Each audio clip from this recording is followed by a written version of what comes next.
A oração é uma ferramenta maravilhosa. Oração é o meio pela qual Deus criou para que nós pudéssemos falar com Ele. Deus nos ama e quer ter conosco relacionamento. Ele fala conosco através da Bíblia e nós falamos com Ele através da oração. Mas aí surge uma grande pergunta: como devemos orar? Essa mesma dúvida muitos discípulos de Jesus também possuíam. E lá no capítulo 11 do Evangelho de Lucas, depois de Jesus ter orado, os discípulos perguntaram para Jesus: Jesus, como nós podemos orar? Jesus, ensina-nos a orar. E Jesus começa a ensinar aqueles homens a orar. E nós devemos tomar este ensinamento de Jesus e também colocá-lo em prática. Nós também encontramos Jesus nos ensinando a orar lá no Evangelho de Mateus, no capítulo 6. Ali no Evangelho de Mateus, capítulo 6, que é o famoso Sermão do Monte, Jesus trabalha um pouquinho melhor como nós devemos orar e também como nós não devemos orar. E hoje eu quero refletir um pouquinho com você sobre essa segunda parte, como nós não devemos orar. Vamos ler Mateus capítulo 6? Começando no versículo 5, diz assim: E quando orares, não seja como os hipócritas, pois se comprazem orar em pé, nas sinagogas, às esquinas das ruas, para serem vistos pelos homens. Em verdade vos digo que já receberam o seu galardão. E no versículo 7 diz assim: E orando, não useis de vãs repetições, como os gentios, que pensam que pelo muito falarem serão ouvidos. Não vos assemelheis, pois, a eles, pois o vosso Pai sabe o que vos é necessário antes de vós lhe pedirdes. É interessante que antes de Jesus nos ensinar como orar, ele nos ensina como não orar. Por que ele faz isso? Porque muitas pessoas na época de Jesus estavam orando e achavam que aquele tipo de oração agradava o coração do Pai. Primeira coisa que ele fala é que nós não devemos orar para nos mostrar para os outros, como se a oração fosse um exemplo de santidade, de compromisso com Deus ou de maturidade. Algumas pessoas, elas iam até as esquinas e começavam a orar em voz alta, para que todos pudessem ver quão eloquente ele é, quão santo ele é. Na verdade, aquelas pessoas estavam mais preocupadas em se mostrar para os outros do que realmente falar com Deus. Uma outra coisa também a qual Jesus nos adverte é que nós não devemos usar de vãs repetições. Como se nós estivéssemos repetindo a mesma frase várias vezes, isso tocaria o coração de Deus. Quando Jesus nos ensinou a oração do Pai Nosso, Ele nos deu um modelo, Ele nos deu uma estrutura para que nós pudéssemos trabalhar em cima dessa estrutura. Quando você ora a oração do Pai Nosso, claro que Deus se alegra, mas Deus quer mais, Deus quer ouvir o teu coração. Imagina um homem resolve chegar para sua esposa e fazer uma declaração de amor, e para fazer essa declaração de amor ele decora um poema fantástico, lindo e maravilhoso.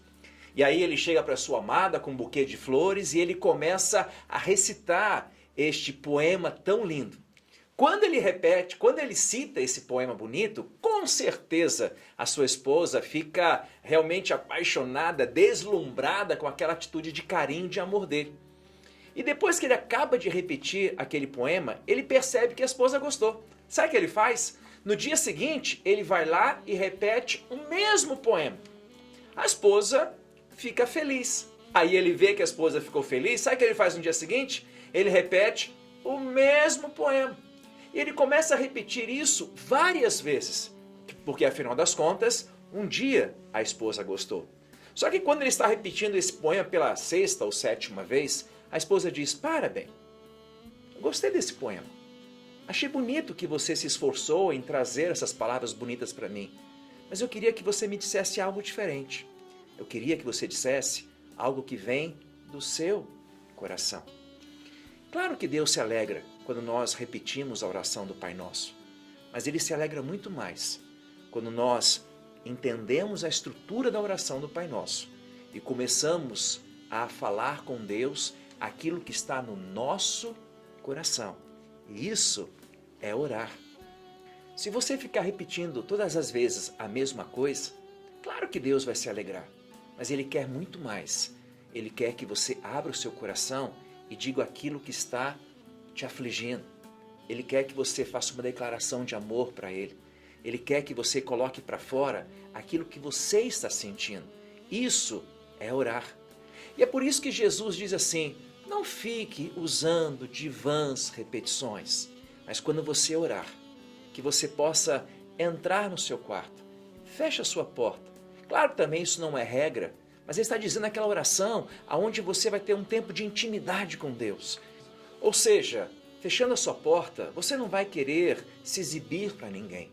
Você simplesmente vai se achegar diante do teu Pai e vai abrir o teu coração. Não vai usar palavras previamente escritas ou decoradas, mas você vai falar aquilo que está dentro do teu coração, para o coração de Deus. Por isso que Jesus diz, não faça como os gentios, que oram em pé nas praças públicas. Não fiquem repetindo coisas que já foram escritas ou já foram ditas, mas fale aquilo que está no teu coração. Então, o teu Pai, que te vê em secreto e ouve aquilo que está dentro de você, então Ele te recompensará. Vamos orar? Pai querido, nós nos achegamos a Ti através do nome de Jesus. E sabemos que o maior prazer que o Senhor tem é ouvir aquilo que está no nosso coração. Nós não queremos Te impressionar com palavras rebuscadas, mas nós queremos rasgar o nosso coração e termos realmente um momento de intimidade, de comunhão contigo. Ensina-nos a termos essa intimidade contigo. Eu oro te pedindo mais uma vez, ensina-nos a orar. Eu oro grato, pois eu oro no nome de Jesus. E quando você orar, fala para o Pai aquilo que está no seu coração. E Ele, como um pai, vai entender exatamente aquilo que você deseja, Ele vai entender exatamente a tua gratidão. Que você tenha um momento de comunhão com Deus através da sua oração e que Deus te abençoe.